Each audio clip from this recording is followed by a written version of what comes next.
Je vous invite à vous lever.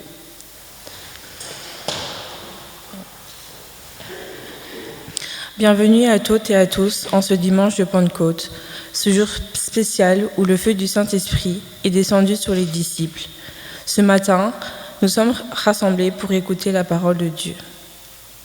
Je vous invite à la prière. Que l'Esprit Saint descende sur vous et vous remplisse de son feu ardent, tout comme il a fait pour les disciples à la Pentecôte. Ouvrons notre cœur afin que Dieu nous accompagne pendant ce temps de culte et afin que nous puissions proclamer la bonne nouvelle. Amen. Je vous invite maintenant à chanter le cantique numéro 35-15 à la page 488, Viens, Esprit de sainteté.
Psaume 108, versets 1 à 7.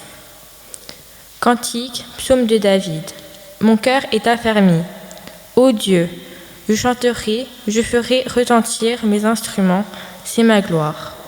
Réveillez-vous, mon luth et ma harpe, je réveillerai l'aurore. Je te louerai parmi les peuples, Éternel. Je te chanterai parmi les nations. Car ta bonté s'élève au-dessus des cieux et ta fidélité jusqu'aux nues. Élève-toi sur les cieux, ô Dieu, et que ta gloire soit sur toute la terre, afin que tes bien-aimés soient délivrés, sauf par ta droite, et exauce-nous. Parole du Seigneur.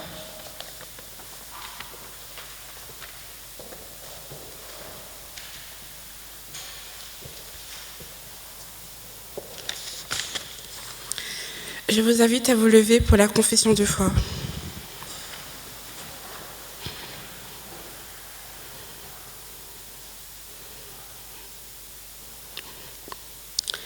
Je crois que Dieu veut établir sur le monde entier son règne de justice, d'amour et de paix. Je ne crois pas que la guerre et la faim soient inévitables et la paix inaccessible. Je crois qu'en Jésus-Christ, le royaume de Dieu s'approche, manifestant l'amour de Dieu pour nous. Il nous appelle à nous aimer les uns des autres. Je veux croire à l'action modeste, au service des autres, à l'amour aux mains nues. Je crois que le Saint-Esprit donne vie à nos corps mortels et nous donne part à l'éternité de Dieu. J'ose croire au rêve de Dieu pour nous. Un ciel nouveau, une terre nouvelle, que l'amour habite. Je vous invite maintenant à chanter le cantique numéro 58-19, page 860, Une flamme en moi.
Écoutons ensemble, l'apôtre Paul nous propose de chercher à vivre la suite de notre Dieu.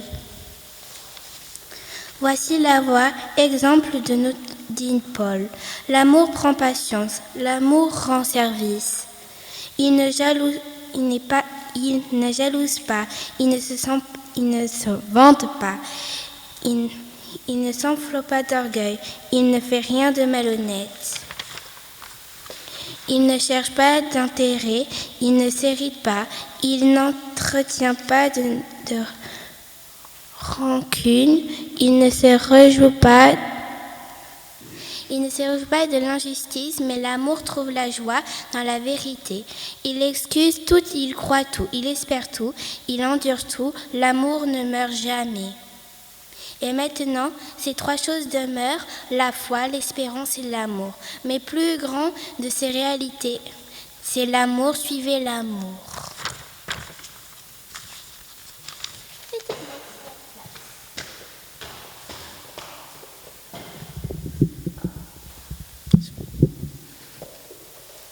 Seigneur, excuse-nous de ne pas toujours être à la hauteur de ce que tu souhaiterais. Pardonne-nous de cet orgueil, parfois trop dur à ne pas garder en nous. Excuse-nous de tous ces faux pas commis quotidiennement.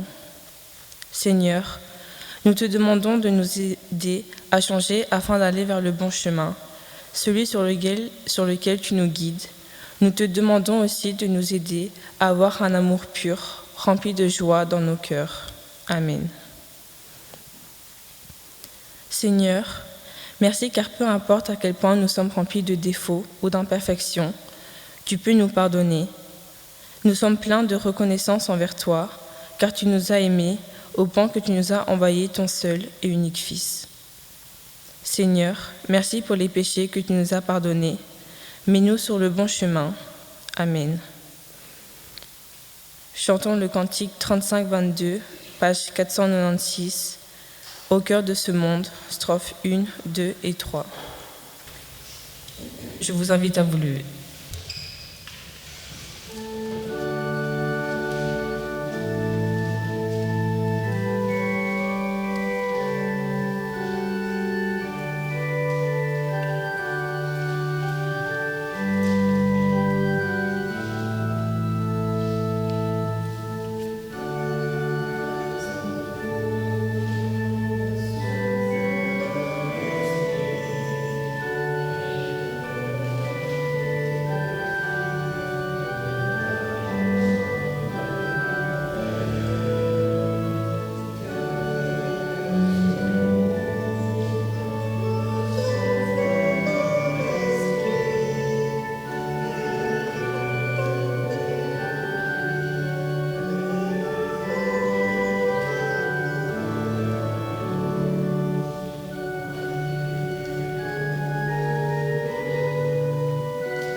Seigneur, offre-nous ton Esprit Saint afin que nous puissions mieux assimiler ta parole.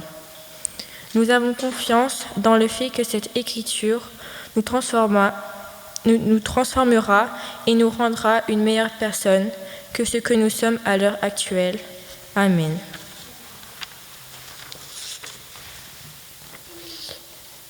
Notre lecture se fera dans le livre des Actes 2, chapitre 2, versets 1 à 11. Acte 2, versets 1 à 11. Le jour de la Pentecôte, ils étaient tous ensemble dans le même lieu. Tout à coup, il vint du ciel un bruit comme celui d'un vent impétueux, et il remplit toute la maison où ils étaient assis. Des langues, semblables à des langues de feu, leur apparurent, séparées les unes des autres, et se posèrent sur chacun d'eux. Et ils furent tous remplis du Saint-Esprit, et se mirent à parler en d'autres langues, selon que l'Esprit leur donnait de s'exprimer. Or, il y avait en ces jours à Jérusalem des Juifs, hommes pieux, de toutes les nations qui sont sous le ciel. Au bruit qui eut lieu, la multitude accourut, et elle fut confondue, parce que chacun les entendait parler dans sa propre langue. Ils étaient tous dans l'étonnement et la surprise. Et ils se disaient les uns aux autres, « Voici ces gens qui parlent, ne sont-ils pas tous galiléens ? Et comment les entendons-nous dans notre propre langue à chacun, dans notre langue maternelle ? Parthes, Mèdes, Élamites, ceux qui habitent la Mésopotamie, la Judée, la Cappadoce, le Pont, l'Asie, la Phrygie, la Pamphylie, l'Égypte, le territoire de Libye voisine de Cyrène, et ceux qui sont venus de Rome, juifs et prosélytes, crétois et arabes. Comment les entendons-nous parler dans nos langues des merveilles de Dieu ? Parole du Seigneur.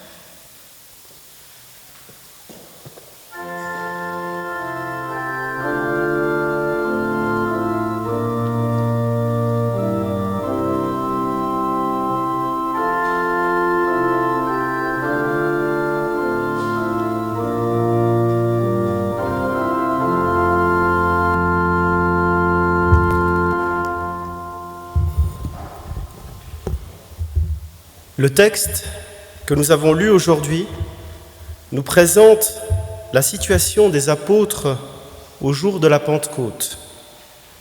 Ce jour-là, ils étaient tous assemblés ensemble dans le même lieu. Tout à coup, ils entendirent souffler un vent violent. Le bruit était très fort. C'était comme une tornade, un ouragan qui s'approchait. C'est le premier signe. Un vent comme une tempête qui s'était levé soudainement, sans avertir. Le deuxième signe est aussi spectaculaire. Des langues de feu, des flammes de feu qui sont apparues et qui sont venues se poser sur la tête des disciples. Imaginez un instant, vous êtes dans votre maison, tranquille, et tout d'un coup, un vent de tempête envahit votre maison. Des boules de feu apparaissent dans le salon. Horreur! La maison va sûrement s'écrouler. Elle va prendre feu. C'est la catastrophe. En toute logique, dans un cas comme cela, tout ce que vous souhaiteriez, c'est de sortir au plus vite avec votre famille. Mais voyez, dans notre texte, rien n'indique que les disciples ont peur. Ils sont restés bien calmes. La maison n'est pas tombée en ruine. Rien n'est passé au feu. Une scène impressionnante, mais pas de panique. Dieu s'était déjà servi des mêmes signes dans le passé.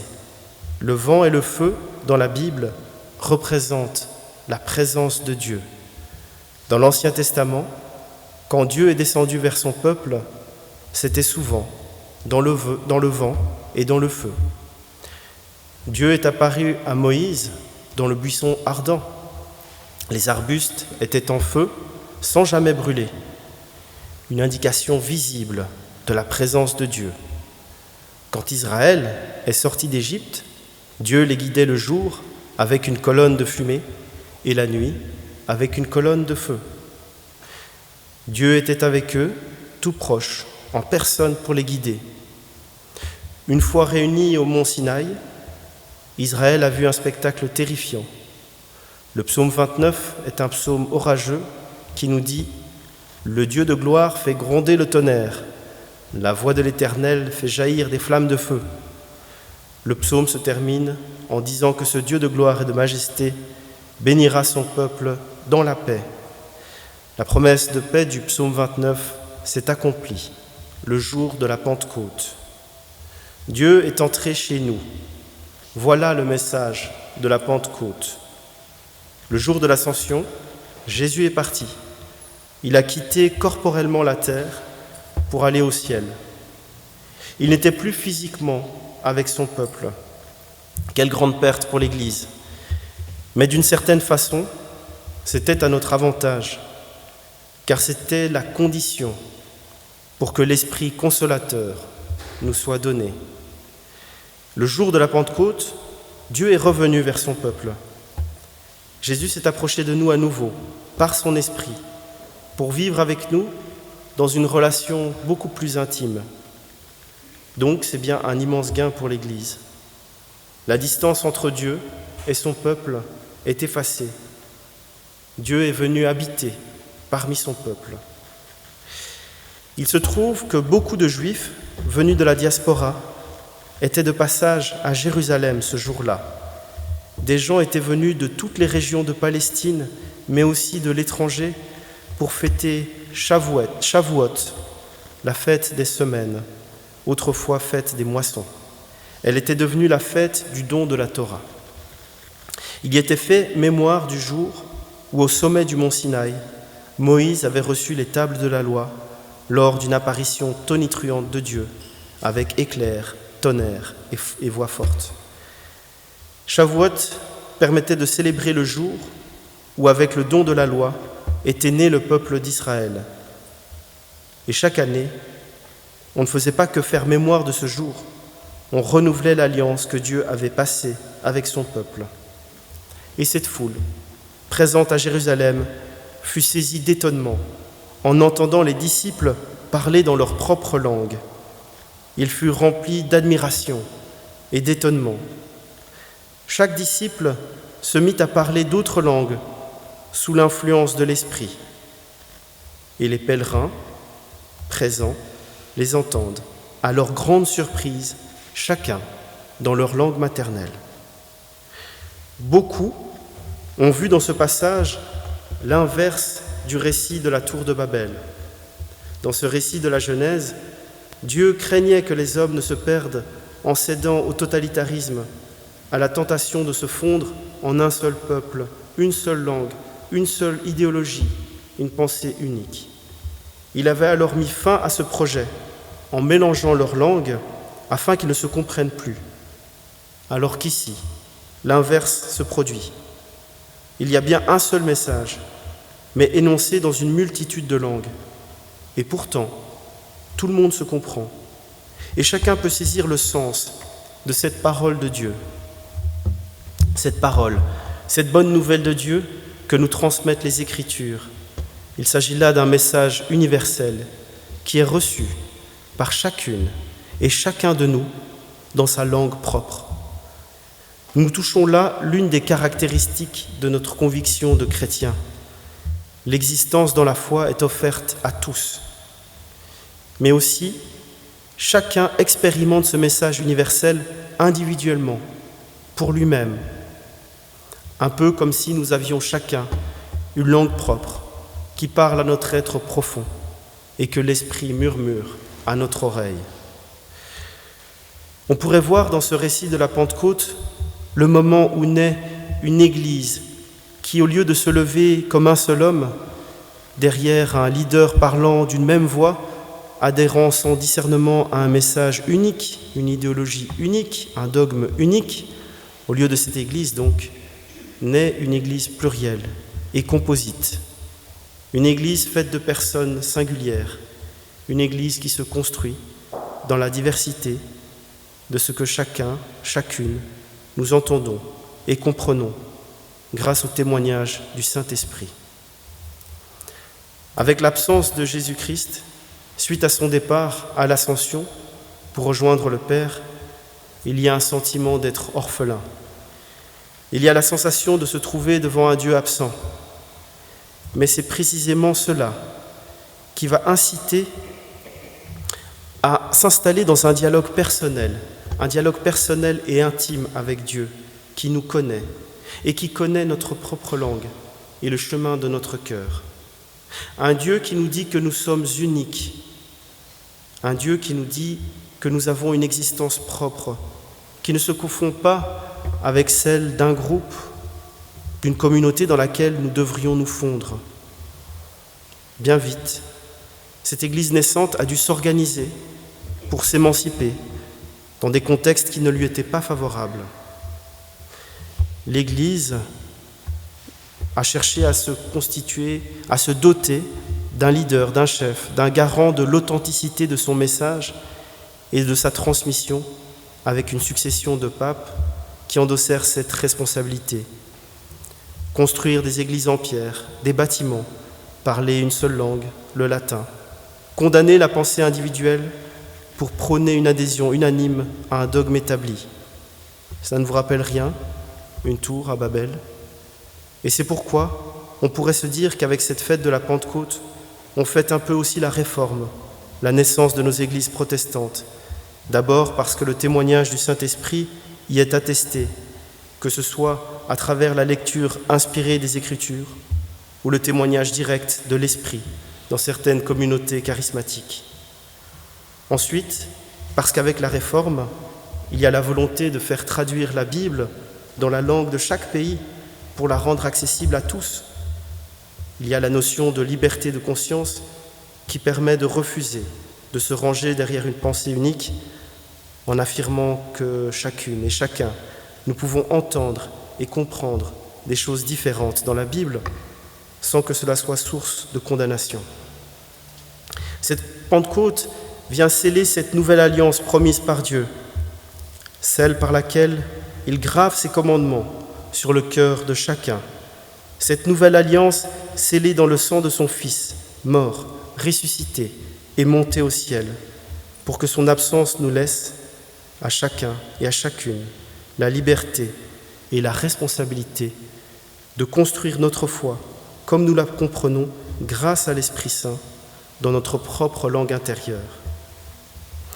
La liberté et la responsabilité aussi de transmettre, comme les disciples l'ont fait au jour de la Pentecôte, la responsabilité de transmettre la bonne nouvelle. Amen.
Avant de faire la prière d'offrande, nous vous rappelons qu'il y a un tronc où vous pouvez déposer vos dons.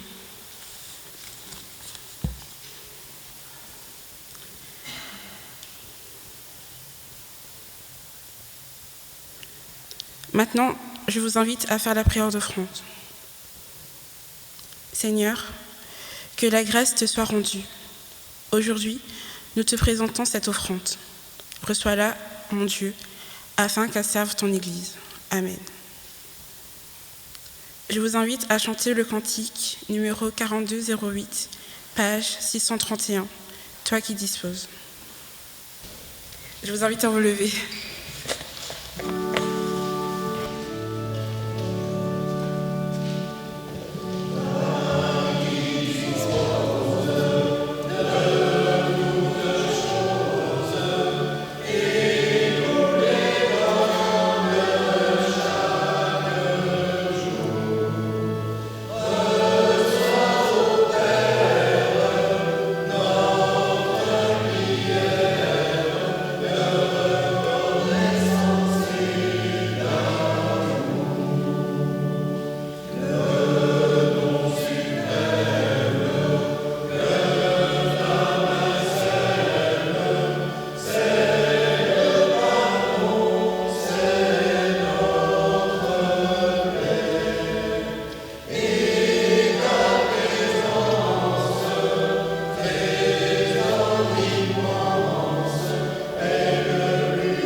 Père, il est juste bon de te rendre gloire et de t'offrir notre reconnaissance pour l'œuvre de Jésus-Christ, notre Seigneur.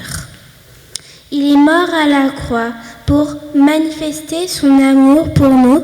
Christ nous a aimés et s'est livré lui-même à Dieu, son Père. C'est pourquoi, avec toute ton Église et tes témoins, nous chantons la gloire. Au cantique numéro 34-18, page 456, à toi la gloire. Amen.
L'heure étant venue, il se mit à table et les apôtres avec lui.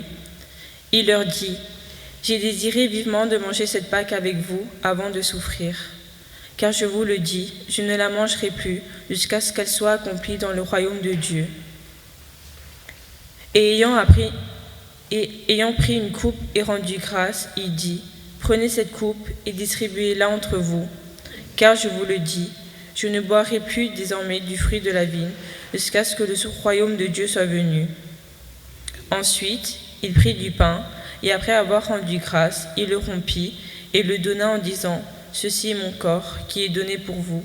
Faites ceci en mémoire de moi. » Il prit de même la coupe après le souper, et la leur donna en disant, « Cette coupe est la nouvelle alliance en mon sang, qui est répandue pour vous. » Parole du Seigneur. Devant cette table, Père, nous nous rappelons ton Fils Jésus. Nous te demandons, au nom de ton Fils, Jésus-Christ, de bénir et de sanctifier ce pain pour l'âme de tous ceux qui en prennent, afin qu'ils le mangent en souvenir du corps de ton Fils, qui s'est sacrifié sur la croix. Nous te demandons également de sanctifier ce vin en mémoire du sang du Christ. Nous nous réjouissons de sa résurrection. Elle nous donne l'assurance de sa présence auprès de nous. Nous attendons le jour où son règne sera établi sur toute la création, sur toute créature. Maintenant, Père, donne-nous ton Esprit Saint. Fais de ce pain et de ce vin la vie même du Christ. Qu'elle nous pénètre, qu'elle nous transforme à son image et nous fasse participer à son œuvre. Amen. Heureux celui qui mangera dans le royaume de Dieu. Venez, car tout est prêt. Nous pouvons nous approcher et former un grand cercle autour de la table de communion. Alors il y aura au premier passage du vin et au deuxième passage, pour ceux qui le souhaitent, il y a du jus de raisin. Voilà. Le pain que nous rompons est communion au corps de notre Seigneur Jésus-Christ. La coupe de bénédiction pour laquelle nous rendons grâce est communion au sang de notre Seigneur Jésus-Christ, sang versé pour nous.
Merci mon Dieu de nous avoir offert le pain et le vin qui représente le corps le sang de ton Fils qui a été béni pour nous. Merci de nous purifier de nos péchés par l'action de Jésus. Amen.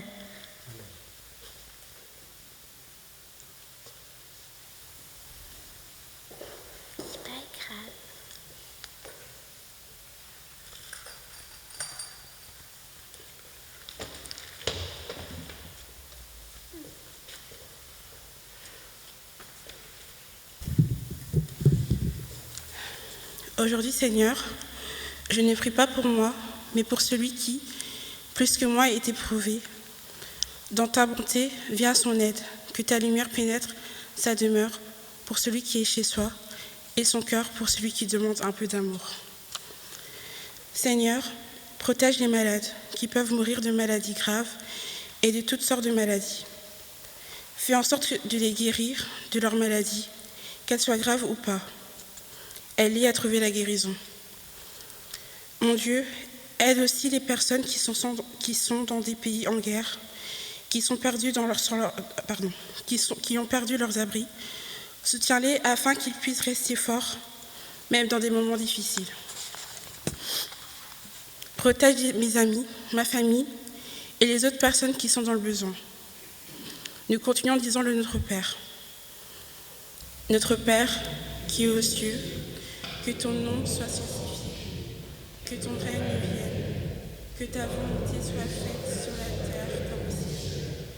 Donne-nous aujourd'hui notre pain de ce jour. Pardonne-nous nos offenses, comme nous pardonnons aussi à ceux qui nous ont offensés.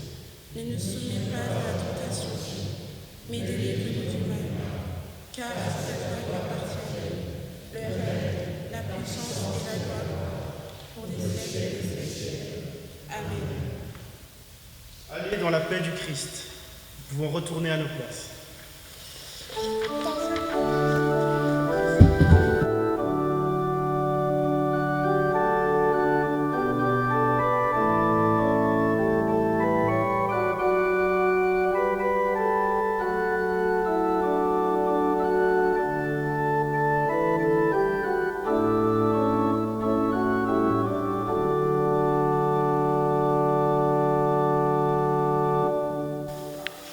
Je voudrais d'abord, je vais le mettre plus haut parce qu'à l'État, je le mets plus bas. Donc, je voudrais d'abord remercier les catéchumènes de nous avoir conduits dans ce culte jusqu'au bout.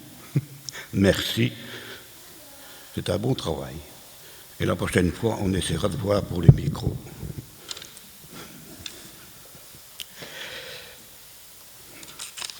Et bien sûr, du café après le culte. Les troncs du 21 mai.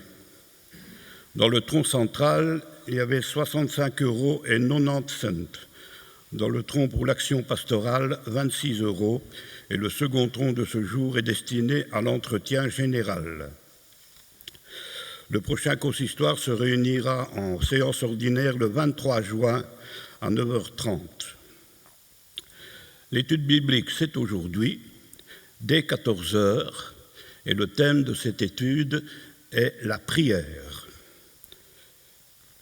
Le prochain ciné-débat, le 4 juin à 14h, le titre du film et du débat, la confession.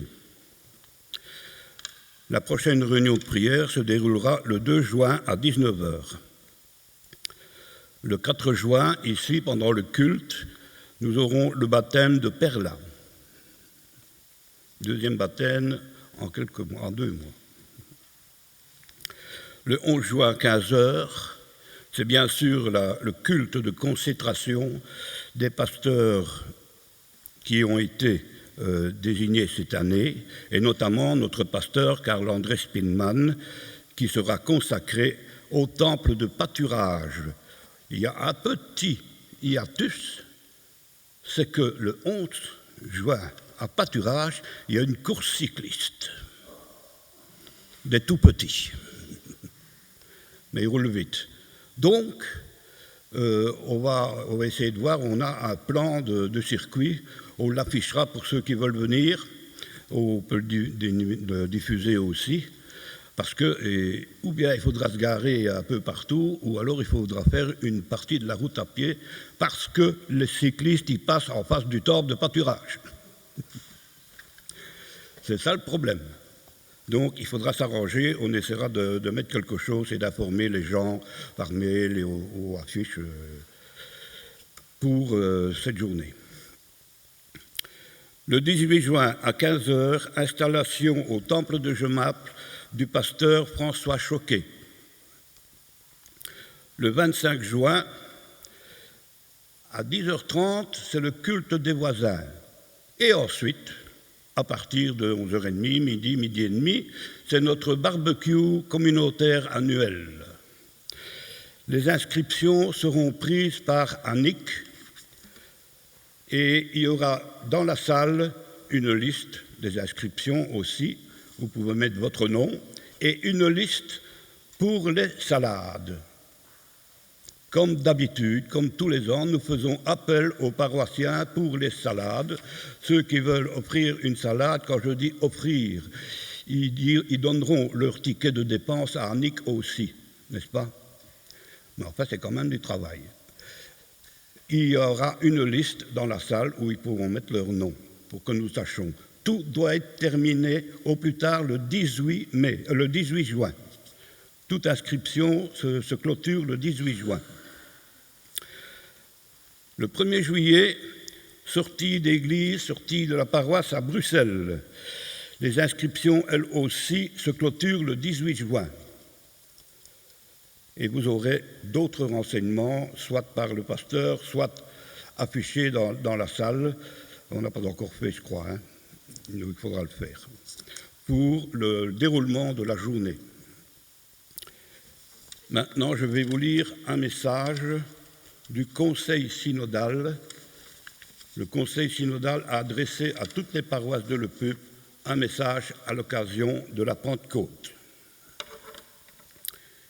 Chers amis, chers frères et sœurs, dans la société d'aujourd'hui, il n'est pas facile de se présenter comme l'Église de Dieu.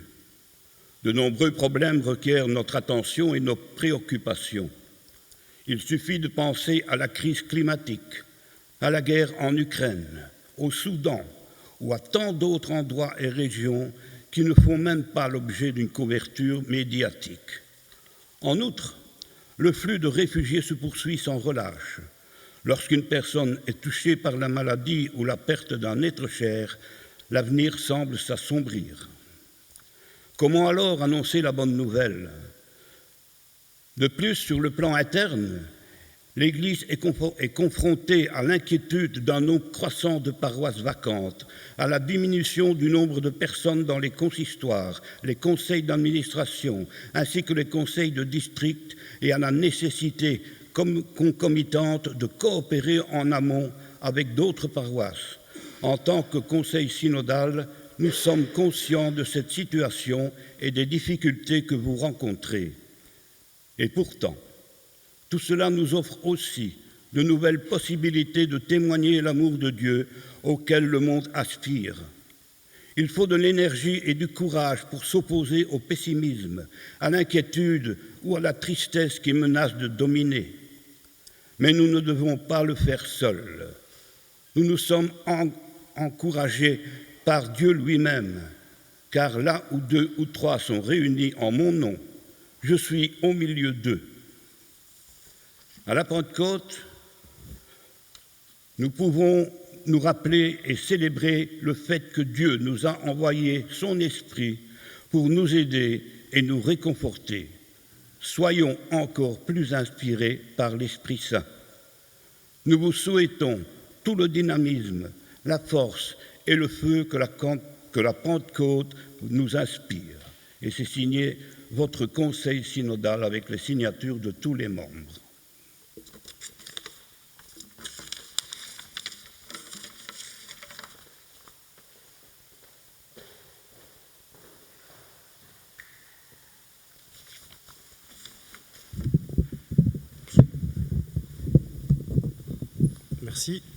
Merci.